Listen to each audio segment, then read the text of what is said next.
Bonjour Jacques-Christian Roy, j'espère que tu vas bien. Oui, merci. Bonjour Sophia. Salut vos âmes.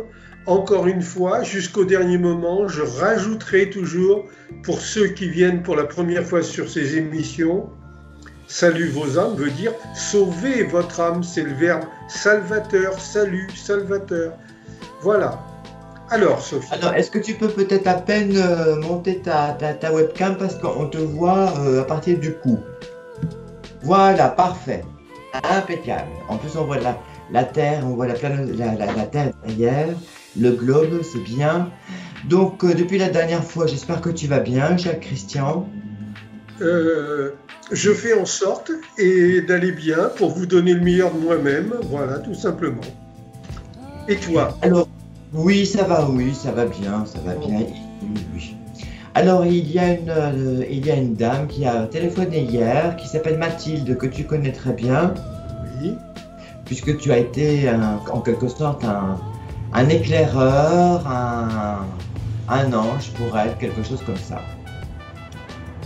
Et donc, elle a posé une question à propos d'une dernière émission sur le fait il faut aller rentrer, faire des électrochocs. Et donc, elle voulait rebondir sur une précédente émission lorsque tu as parlé justement d'aller faire des électrochocs. Il faut oser dire des choses, il faut rentrer dedans, il faut pas rester en latence, il faut vraiment essayer d'affronter, d'affirmer sa vie.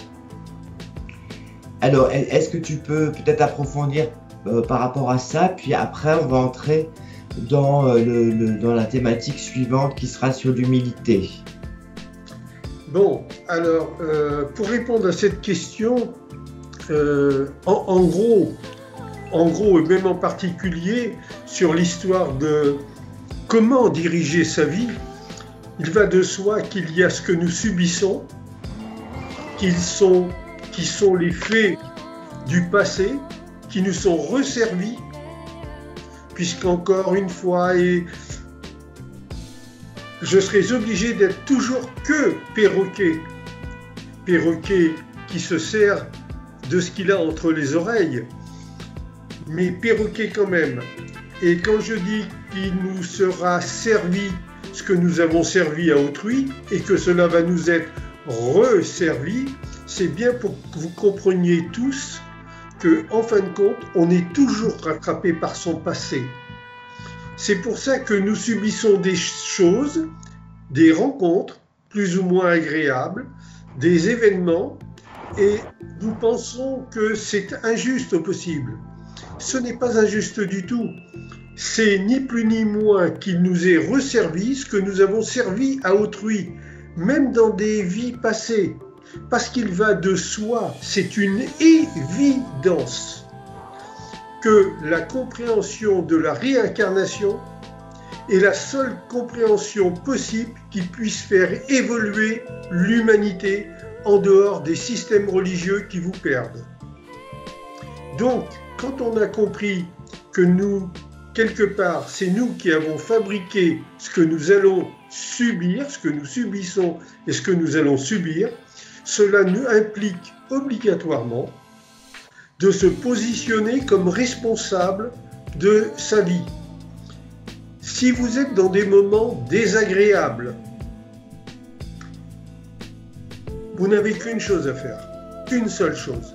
Vous n'avez qu'une porte de sortie, une seule, un seul chemin à prendre, celui de la solidarité, l'entraide, la solidarité. Or, quand je vois tous ces pauvres aujourd'hui, tous ces êtres très petits qui ne rêvent que de devenir grands, alors qu'ils haïssent les grands, il y a quelque chose qui ne va pas. Il faudrait quand même bien comprendre que, étant responsable de nous-mêmes, c'est pas ressembler aux grands menteurs, voleurs, escrocs qui est la bonne direction. La bonne direction, c'est de devenir grand en soi. D'où la fameuse phrase « connais-toi toi-même ». La fin de la phrase est fausse, mais enfin peu importe. Connais-toi toi-même et tu connaîtras Dieu et l'univers. Bon, la fin de la phrase est fausse. Ça a été déformé volontairement pour vous cacher la bonne direction à prendre. Mais c'est une phrase de Socrate. Je ne sais pas s'il était sot. Je ne sais pas. Socrate. Oui. Il n'habite pas dans mon immeuble. Je ne connais pas. Je sais qu'une chose, c'est que, bon, la vraie phrase en tout cas, parce que connais-toi toi-même et tu connaîtras Dieu et l'univers, n'a pas de sens. C'est pour ça que vous la répétez tous, mais que vous ne pratiquez pas, parce qu'elle est incompréhensible en pratique. Or, la vraie phrase est « Connais-toi toi-même et tu connaîtras Dieu et l'unique verbe, et non pas l'univers. » L'univers, l'unique verbe. L'unique verbe, c'est le verbe « être ». C'est le fameux « je suis », c'est le fameux « I am » en anglais. Et à ce moment-là, vous commencerez à vous construire. Donc, ce n'est pas notre sujet aujourd'hui.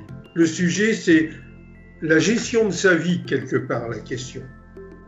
Donc, quand vous êtes dans des difficultés, souffrances, quel que soit l'ordre de ces souffrances, vous n'avez qu'une seule chose à faire, c'est solidarité, entraide.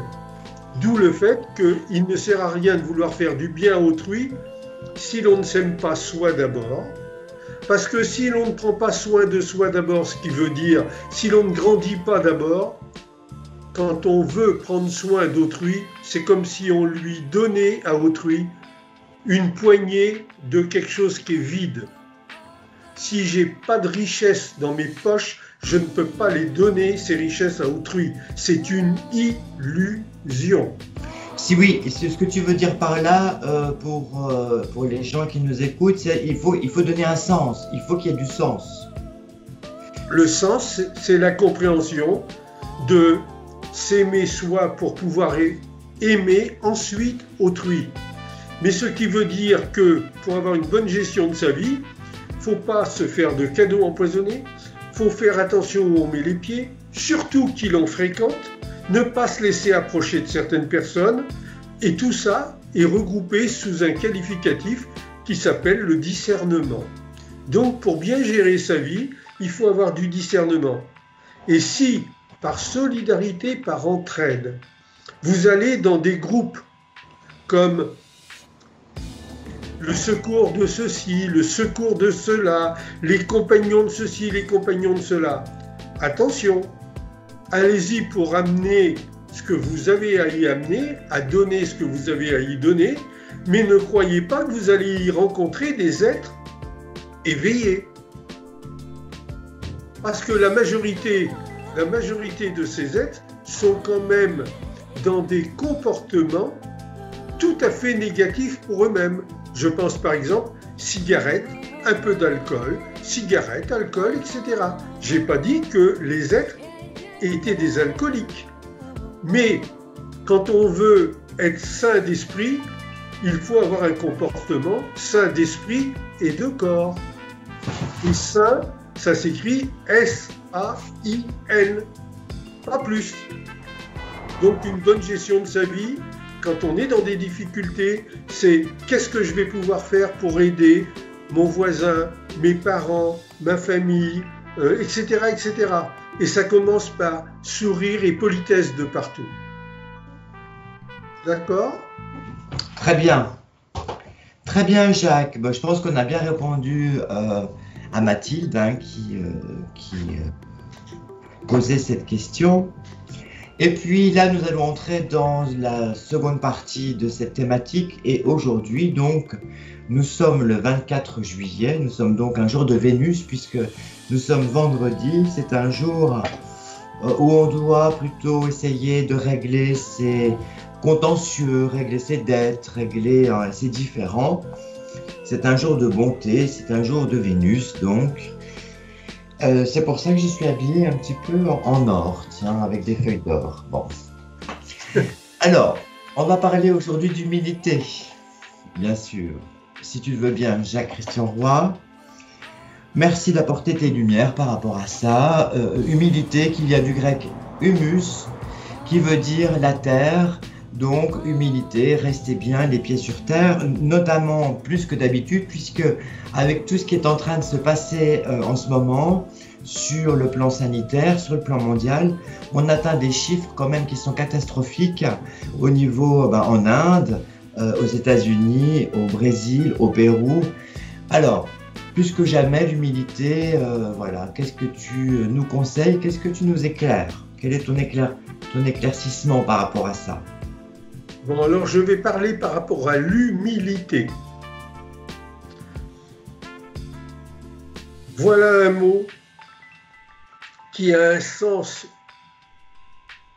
immense de force, de sagesse lorsque l'on la pratique. Autrement dit, voilà un mot qui correspond à de l'intelligence. Sur cette terre, qui correspond à de l'intelligence sur cette terre, où ne règne surtout pas l'intelligence. Ouais. Alors, l'humilité, ce qualificatif est à relier, est en reliance avec d'autres qualificatifs qui représentent ni plus ni moins la quête que devrait avoir 8 milliards, puisqu'on est 8 milliards je crois maintenant, 8 milliards d'âmes sur cette terre. Et cette reliance va automatiquement avec la tolérance, la compréhension, l'acceptation, la patience, la pédagogie. La compassion. La compassion, mais c'est un tout, tous ces termes-là. Pourquoi ? Parce qu'il n'y a pas de mystère. Comme tu viens de le dire, humilité vient du mot humus, avoir les pieds sur terre. Or, quand on n'est pas humble, c'est qu'on se prend pour au-dessus, plus grand que ce que l'on est. Aujourd'hui, il y a un terme très courant auprès de tout le monde, c'est star. Étoile, star, être une star. Mais une star, c'est une ampoule qui s'éclaire momentanément, point c'est tout. Ça ne va pas plus loin. Or, l'humilité, c'est être dans une quête de compréhension, de simplicité dans le non-paraître. De simplicité dans le non-paraître. C'est-à-dire que toutes nos pensées qui vont induire des actions vont être donc des pensées-actions, des forces pensées qui vont se traduire par le don de soi sans attendre en retour. Il y a des tas de chansons qui vous parlent de ça. Cela veut dire que nous devons tous faire bien ce que nous avons à faire et ne pas penser qu'une fois qu'on a réussi à bien faire, l'on est plus grand que la veille. Un esprit saint. Il y a un bruit de fond. Je ne sais pas si tu l'entends, Sophia. Il y a un bruit. Oui, et c'est parce qu'en fait, ils sont en train de faire des travaux dans ma rue et donc. Bon, donc c'est normal. C'est normal. Un esprit saint est automatiquement un esprit qui est dans une démarche de s'oublier lui-même. C'est-à-dire qu'il ne cherche pas de récompense. Il aura automatiquement des récompenses, puisque ceux qui donnent aux pauvres en esprit, recevront au centuple ce qu'ils ont donné. C'est réel, c'est du concret. Si un jour je vous racontais ma vie où je n'ai fait que donner, vous verrez comment j'ai été maltraité à l'extrême et comment j'ai été récompensé de façon stupéfiante. Mais parce que je ne m'occupais pas de ce qui allait me revenir, je donnais. Or, être dans l'humilité, c'est justement se donner et se donner, c'est-à-dire être totalement désintéressé. À partir de là, l'humilité va ouvrir la porte à des esprits plus sains, S-A-I-N, que la veille. Il faut être humble pour pouvoir être le serviteur de soi-disant des plus grands que soi qui nous rabaissent. Or, l'humilité va avec le fait de rendre service, d'être responsable et non pas, surtout pas, d'être assisté. Il y a une différence énorme entre être responsable et faire et ne rien faire et être assisté. Oui, mais dans les deux cas, de toute façon, si tu me permets, Jacques, il ne faut pas être paresseux. En rien, puisque tout ce que vous ne faites pas et que vous devriez faire va vous être redemandé de faire dans cette incarnation comme dans les incarnations suivantes. C'est-à-dire que nous avons à faire ce que nous devons faire et nous ne devons pas nous soustraire à nos engagements et à nos responsabilités. Vous volez, vous serez volé.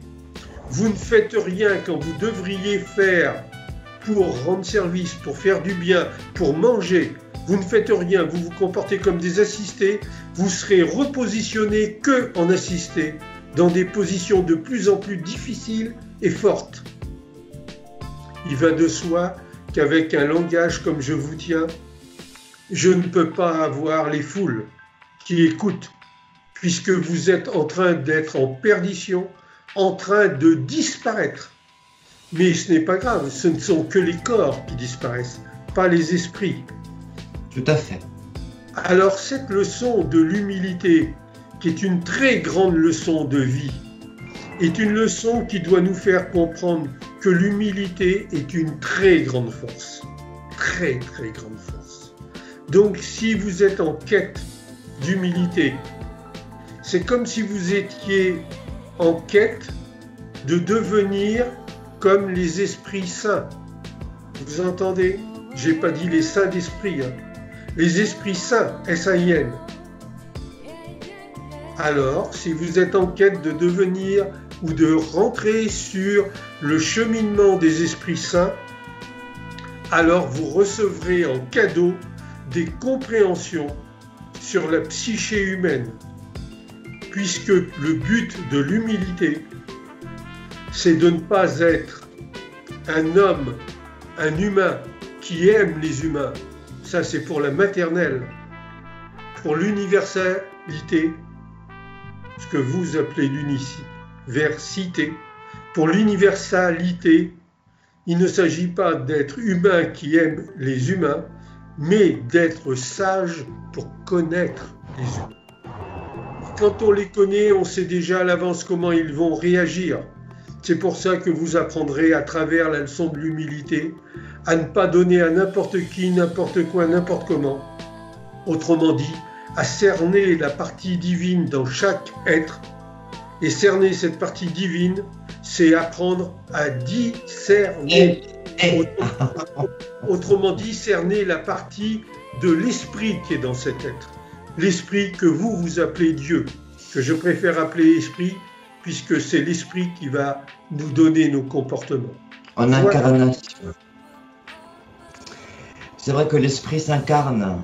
Encore faut-il lui laisser de la place, parce que dans la majorité des pensées humaines, c'est un petit peu le chahut-bahut, c'est-à-dire c'est un peu un vrai boulevard où il y a des embouteillages un peu dans tous les sens. Donc il faut vraiment savoir mettre son esprit au repos, son cerveau au repos, puis pour que l'esprit puisse vraiment accomplir sa véritable mission, qui est de nous permettre de nous élever sur le plan vibratoire.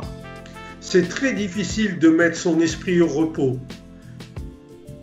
Un tout petit pourcentage de chiffres, pas de nombres, donc entre 0 et 9, un tout petit pourcentage d'êtres y arrive très difficilement. Un énorme pourcentage pourrait y arriver.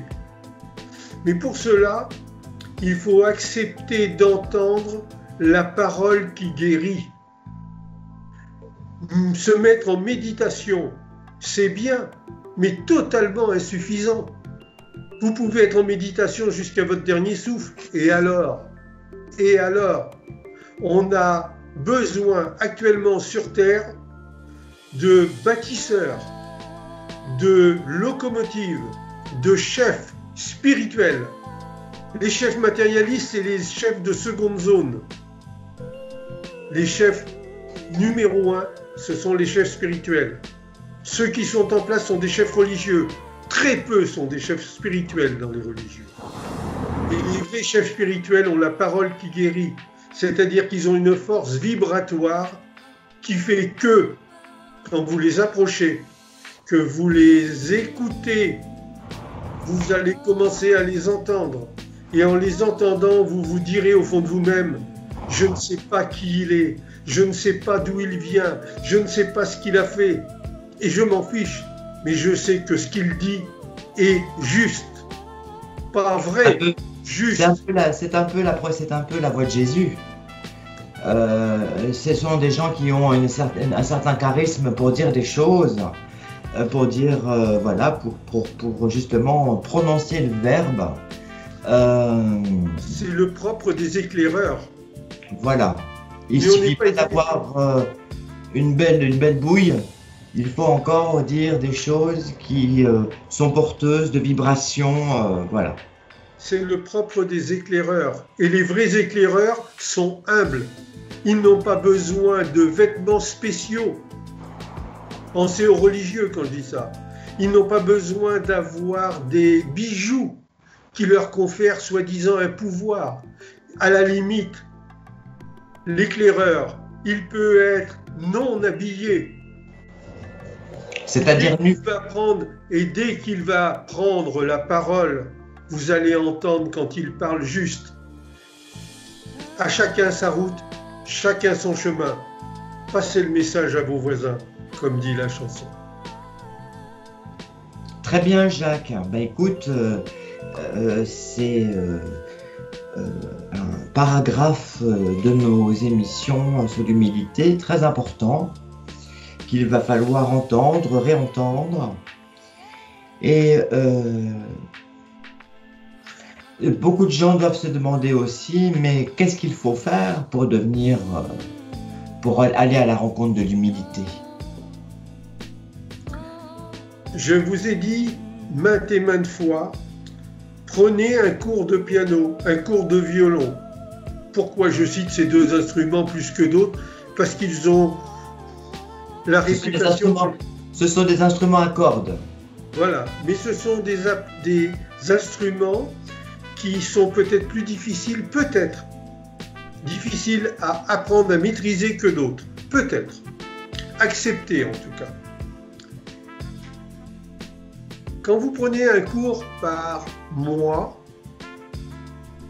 M-O-I-S. Alors nous sommes en mois de juillet. Bon. Alors quand vous prenez un cours par mois, M-O-I-S, vous ne pouvez pas progresser. Jamais. Un cours par semaine, ça serait presque 2 cours par semaine. Qu'est-ce que je veux vous dire par là? Qu'il n'y a pas de mystère. Écoutez les vidéos que nous faisons avec Sophia. Vous allez entendre des choses douces, agréables, dures, très dures de ma part. Pourquoi? Simplement pour vous réveiller. Je ne suis pas tenu au résultat. Vous ne vous réveillez pas, c'est votre sujet, pas le mien. Je n'ai pas dit votre problème, je dis votre sujet.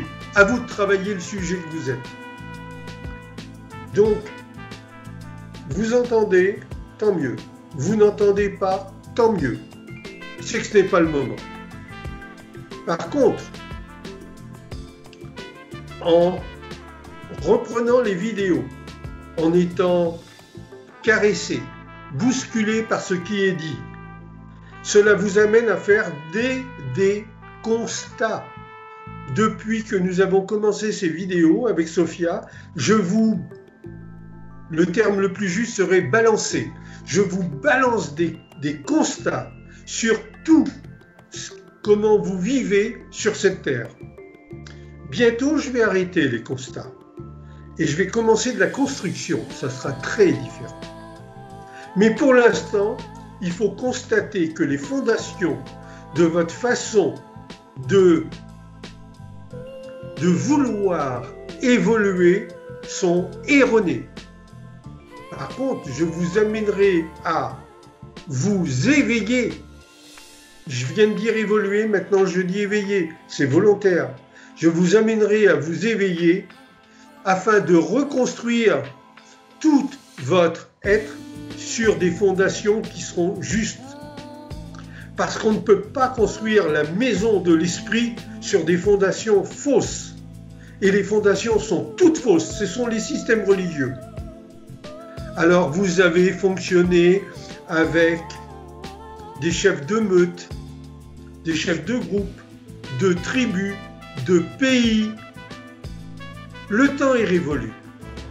Mais tu sais aussi, Jacques, toutes ces religions, elles ont fait croire aux gens au paradis éternel, alors que la réincarnation, le cycle des incarnations, c'est pas quelque chose qui va nous faire revenir comme on est. C'est l'esprit, c'est simplement l'esprit qui va accomplir son cycle pour revenir. C'est pas nous en tant que personne.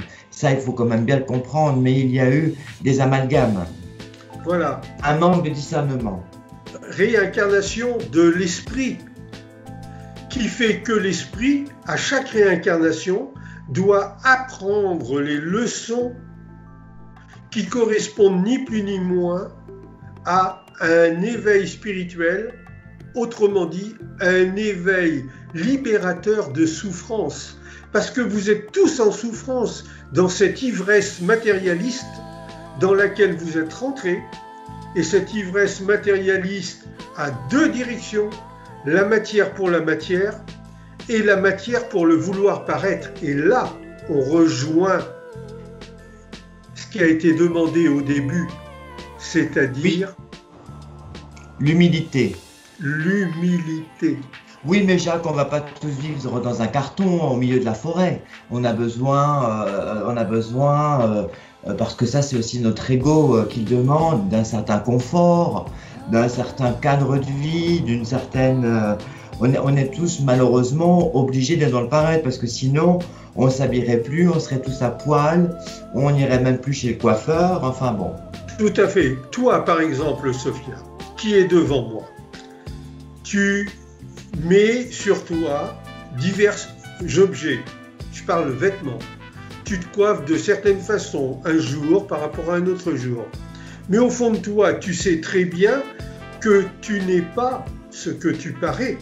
Ah bah bien ça, sûr. C'est pour la divine comédie.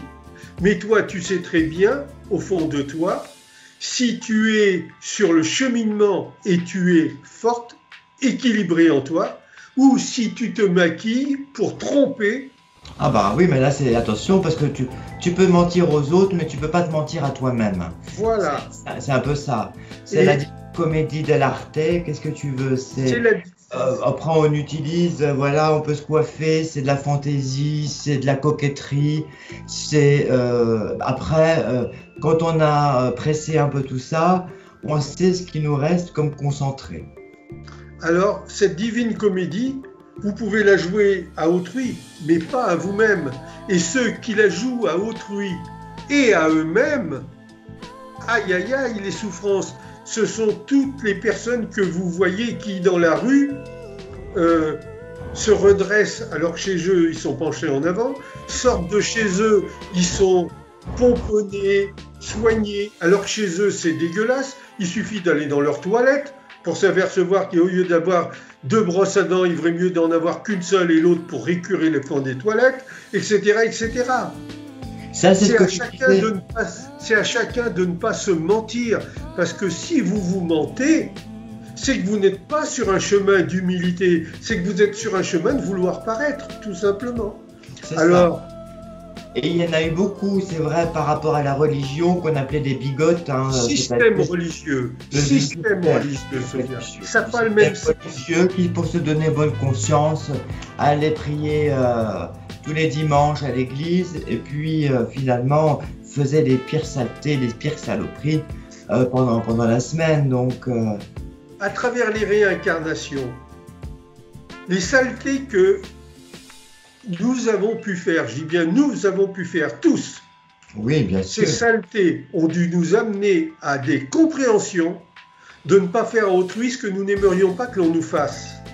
Quand on l'a fait la saleté, pour reprendre ton expression, qu'on a compris qu'il n'était pas agréable de subir ce qu'on avait fait à autrui, on va donc prendre une leçon.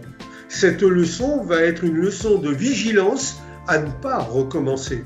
Et à partir de là, cette vigilance va nous amener à avoir une rigueur, vigilance égale rigueur, sur nous-mêmes. Et c'est comme ça qu'on gravit la pyramide du phare qui va éclairer l'humanité, d'où le fait qu'on l'appelle le pharaon. Et le pharaon, c'est le roi, et le roi, c'est la lumière. Le pharaon, c'est la lumière, c'est un éclaireur. Et pour ça, il y a des degrés, il y a etc., etc. Ce qui n'a rien à voir, encore une fois, avec les systèmes religieux ou les détournements de systèmes religieux qui ne sont en fin de compte que des sectes matérialistes qui prennent des belles allures, comme tous les groupements que vous connaissez autour de vous. Je ne peux pas en citer un, il faudrait que je les cite tous, mais ils sont très connus. C'est le monde de Neptune, hein, c'est-à-dire le monde des prisons, des prisons, voilà, des illusions, la prison des illusions. Voilà. Dont Voilà nous avons déjà parlé. Voilà pour le sujet de l'humilité dont on me demandait de parler. Alors, justement, on peut aussi, pour s'aider à trouver ce chemin d'humilité, faire appel à l'astrologie, parce que dans un thème astral, il y a justement la répartition des planètes à travers le thème, et pour savoir un petit peu de quelle énergie nous sommes composés, donc on peut se faire un astroportrait, c'est-à-dire un scan, voilà, de savoir quelles sont nos possibilités, nos qualités, nos défauts, qu'est-ce qu'il faut éviter de faire dans les saletés, etc., etc. En tout cas, pour aller dans le blanc n'étant pas une couleur, il faut aller dans le prisme de toutes les couleurs, puisque c'est un mélange. On ne peut pas aller dans le blanc sans être déjà allé dans les ténèbres. Il faut savoir remonter des ténèbres, c'est-à-dire affronter ses propres démons. Alors, affronter ces démons, Sophia, c'est conquérir le monde. Démon, c'est monde. Oui. Alors, attention, chaque mot a son contraire, et son contraire qui est positif. Démon, c'est ce que d'autres vont appeler le diable, mais ni plus ni moins, ce sont que nos faiblesses. Diable et Dieu n'existent pas. Il existe l'esprit, avec le choix de se servir de l'esprit dans un sens de faiblesse, c'est-à-dire de dominer, de soumettre autrui, ou alors le même esprit qui va servir ce que vous appelez Dieu, qui n'existe pas non plus, qui va être ni plus ni moins un esprit qui va être que positif, constructif et grandissant. On ne peut pas avoir le chiffre 2, on ne peut pas avoir 2 maîtres. Il faut choisir ou la lumière ou l'ombre. C'est pour ça que tous les êtres qui ont une vie qui va être de plus en plus difficile, ont choisi l'ombre. Et quand je leur propose, je m'assois comme tout le monde sur des bancs publics, en 2-3 mots, tout de suite il peut y avoir une conversation d'élévation d'esprit. Eh bien je m'assois, je parle avec des êtres à droite, à gauche, mais immensément de fois, tous ces êtres-là, ils me regardent, ils ont un sourire, et ils me disent très souvent, il y a longtemps que vous êtes comme ça. Et très souvent aussi, ils allument une cigarette. Rappelez-moi le prix d'un paquet de cigarettes. Si je leur dis le prix d'une consultation qui va leur permettre de comprendre le sens de leur vie et donc comment rentrer dans une construction du sens de leur vie, ils n'acceptent pas. Mais pour les tatouages ou pour les cigarettes, et Dieu sait si c'est pas donné, les tatouages c'est hors de prix pour ce que c'est, Là, ils sont prêts à faire n'importe quoi. Que ces êtres-là ne réfléchissent pas, ne se servent de leur tête que pour être des assistés ou pour avoir que des rhumes de cerveau, voilà à quoi leur sert leur tête, cela n'est pas grave. C'est là qu'on comprend l'indifférence et en même temps la sensibilité ou l'insensibilité. Ils me sont totalement indifférents, ils ne me sont pas insensibles. Je sais que c'est dommage, ils loupent l'opportunité de commencer à se réfléchir. Mais s'ils ne veulent pas entendre, je les laisse et ils vont disparaître dans des maladies de grande souffrance qui seront des maladies de l'esprit avec leurs répercussions sur le corps. Ça s'appelle le psychosomatique. Très bien, Jacques-Christian Roy, pour toutes ces lumières de ton phare de Biarritz. Bon été à tous, courage. Voilà. Merci Sophia, merci à tous, au revoir et sauvez votre âme. Encore une fois, pratiquez l'intelligence qui n'a rien à voir avec le savoir. Ni avec les prières, ni avec tout ça. Je ne fais rien de tout ça. Ça ne m'empêche pas de me servir de ma tête autrement que pour attraper des rhumes de cerveau. À bon entendeur, salut. Au revoir les amis. Merci à tous. Au revoir à tous. Merci, belle été.